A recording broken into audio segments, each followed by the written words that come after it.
Hello, my child. I am Jesus. If you're listening right now and your heart is full of dissatisfaction, about money, work, family, or that feeling of, I keep trying and it's still not enough, you are not alone. Listen to me for 15 minutes, because this story begins on a night you thought you were about to break, but it became the night the knots in your life started to loosen. That night, you sat alone, drained of all joy, thinking, maybe my life is wrong. You were angry at life, angry at people, angry at yourself. Then I asked a very gentle question, what are you most angry about? From there, I led you through 3 knots, dissatisfaction from lack, dissatisfaction from not being understood, and dissatisfaction from comparison. And the strange thing is this, I didn't untie those knots with loud miracles, I untied them with truth, with small steps, and with love. That night, the city had fallen mostly asleep. But you were still awake. Your phone was in your hand, yet you didn't want to read another message. You told someone close to you, I'm so tired, and immediately felt guilty, like you had done something wrong. You were tired because of money. Tired because of work. Tired because relationships kept cracking. Tired because you kept trying, but life didn't feel any lighter. I came, not with thunder, not by making your room shine with light. I came like warmth settling over your shoulders. And you heard a voice, so quiet, not in your ears, but inside your heart. Are you still awake? You looked up. No one was there. Yet you knew someone was. I said, I know you're dissatisfied. I don't blame you. I only want you to tell the truth. What are you most angry about? You bit your lip, trying to swallow the tightness in your throat, but tears overflowed anyway. And the words poured out like a button finally snapping open. I'm dissatisfied because I work and it's still not enough. I'm dissatisfied because people aren't fair. I'm dissatisfied because when I'm kind, I get looked down on. I'm dissatisfied because I love people and get misunderstood. I'm dissatisfied because I've prayed, so why does it still hurt? I stayed silent for a moment, not because I didn't know what to say, but because I wanted you to hear yourself. Sometimes dissatisfaction isn't sin, it's the cry of a wound that hasn't been cared for. I asked, are you willing to look at each knot inside your heart? I'm not promising tonight will instantly turn into day. But I promise this, I will sit with you until you can breathe again. You nodded, though no one could see. And the story began. The next morning, you stepped out with a head that felt heavy as stone. You moved through the crowd, and that familiar voice scraped at you again, everything is pointless. Why even try? You arrived at work. A bank notification showed an automatic withdrawal. Your manager assigned more tasks. Others laughed and talked like nothing was wrong. You smiled too, yet your heart felt torn. I walked beside you. I saw your hands shake as you poured coffee. I saw you avoid the mirror because you didn't want to face someone who was falling apart. At noon, you ate alone at a small place, ordering the cheapest item.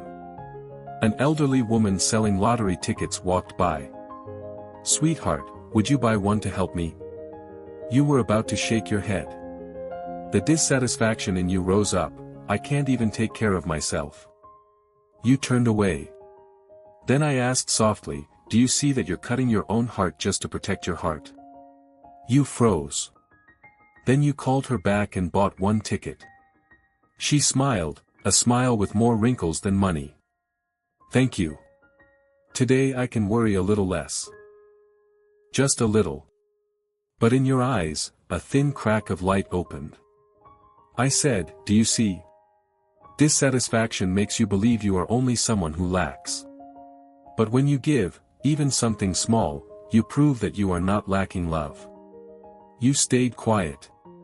Because you suddenly felt it, giving didn't make you poorer, it made you less bitter. But the biggest knot wasn't in that little restaurant. It was at home. That evening, you opened the door and the air felt heavy again. A family member sighed. The same old sentences repeated like nails into your heart. Why are you always so tense? You've changed. You've become so selfish. You answered back. They answered back. The conversation became a battle. You slammed your bedroom door. You slid down the wall, holding your head. I sat beside you. I asked, do you know why the people you love can hurt you the most? You burst out, because they don't understand me. I replied, yes. And because you expect them to understand you, more than anyone else. The more you expect, the deeper the pain. You choked back tears. Then I continued. You're dissatisfied because you don't feel acknowledged. But deeper than that, you're craving to be loved the way you want, rather than learning how to love people the way they're able. You turned your face away. Tears fell. You wanted to argue, but you couldn't. I didn't tell you to endure abuse or stay silent forever. I taught you something difficult: speak the truth without injuring. Tomorrow, I said, don't speak through anger. Speak through gentle truth. Begin with, I'm sorry I spoke harshly. But I'm also very tired. I need to be heard. You exhaled, they'll laugh at me. I answered, you're afraid of being seen as weak. But love always begins with one person who dares to lay down their weapons. That night you slept lightly. You dreamed of a giant tangled knot. You pulled one side and it tightened somewhere else. You panicked. You cried, I can't untie it. I stepped closer. I didn't yank it. I looked for the end. I gently turned, lifted, loosened, little by little. I said, some knots don't require strength. They require patience. Life is the same. The next morning, you said the words I taught you. At first, your family members stayed defensive. But because you didn't strike back, a space appeared, a space for truth. They looked at you longer than usual, then whispered. I'm tired too. I'm scared of losing you. You stood still. Under the criticism was fear. They didn't hate you. They simply didn't know how to express love. I whispered, you just untied a knot. Not because you won, because you loved. But your dissatisfaction wasn't finished. It changed into something else, comparison. You opened social media. People showed off houses, cars, achievements. You looked at your own life like you were falling behind. You asked yourself, why don't I have what they have? I asked, do you know the most dangerous thing about comparison? It doesn't only make you sad. It makes you forget that you are living. You said, but I have to try. I don't want to be looked down on. I replied. Working hard is good. But working hard with a heart that feels humiliated turns you into someone running without an endpoint. You run to prove yourself. You run to get revenge. You run to be seen. And the more you run, the emptier you become. I brought you back to an old dream. When you were younger, you only wanted a peaceful family, a job that was enough, and one person who understood you. Back then, you didn't need to be more than anyone else. You only needed to be yourself. I asked, where did you drop that? You lowered your head. And for the first time you realized, you weren't only dissatisfied with life, you were dissatisfied with yourself. You spoke heavy sentences to your own soul, not enough. Not good enough. Not worthy. I asked plainly, if you said those words to someone you love, could you say them? You shook your head. I said, then why do you say them to yourself? I didn't create you to become a whip that beats yourself every day. I created you to learn love, starting with learning to see yourself through my eyes. That moment was like opening a window in a room that had been sealed for years. Not everything disappeared. But you could breathe. In the days that followed, I didn't erase every problem. I led you through them, with a different kind of step. When you wanted to explode, I reminded you to pause for one beat. When you wanted to quit, I gave you one small assignment: tidy your desk, eat a proper meal, walk for 10 minutes, write down 3 things you're grateful for, send 1 kind message to someone you've been silent with. You said, that's too small. I smiled, you've been drowning because small things piled up. So you can also be saved by small things piling up. Then the bigger test came, your work shifted, and you risked losing your position. You panicked. Dissatisfaction surged, see? Even if I live right, it doesn't matter. I didn't scold you. I asked, do you believe I am still me, even when everything around you changes? You wanted to believe, but your heart shook. I said, if you lose something, it does not mean you lose your worth. Sometimes a door closes not to torment you, but to stop you from imprisoning yourself in a room you thought was home. You didn't understand then. You only felt pain. But weeks later, when you were forced to look for a new direction, you found an opportunity you had never dared to try. You began in a new way, more fitting for your health and your family. The money didn't increase immediately, but you could sleep. You could breathe. You could smile for real.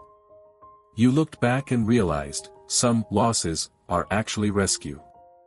I said, I did not untie your knots with loud miracles. I untied them with truth, with time, and with the fact that I did not leave you. And then one evening, you sat on the edge of your bed again, like that first night.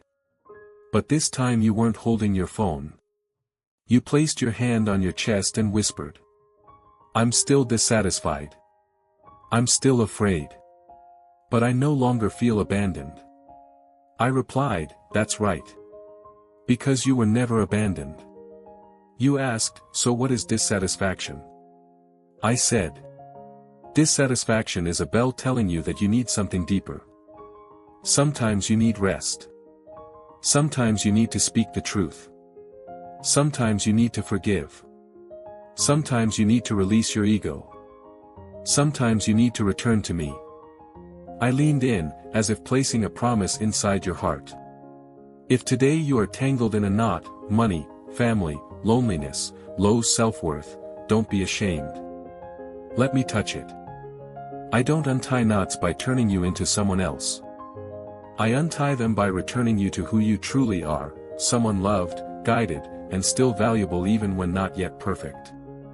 You took a deep breath, the deepest breath you had taken in months. And inside that breath was a sentence you couldn't quite speak aloud, I want to live again. My child, tomorrow, just take the next step. Slowly is okay. Shaking is okay. But don't walk alone. Hold my hand in the smallest things, one apology, one act of kindness, one quiet minute, one honest prayer. The knots will loosen, not because life suddenly becomes easy, but because your heart will carry light enough to walk through. If you've listened this far and this story feels like your life, whisper one short line. Lord Jesus, please be with me today. I am here. And I will not leave.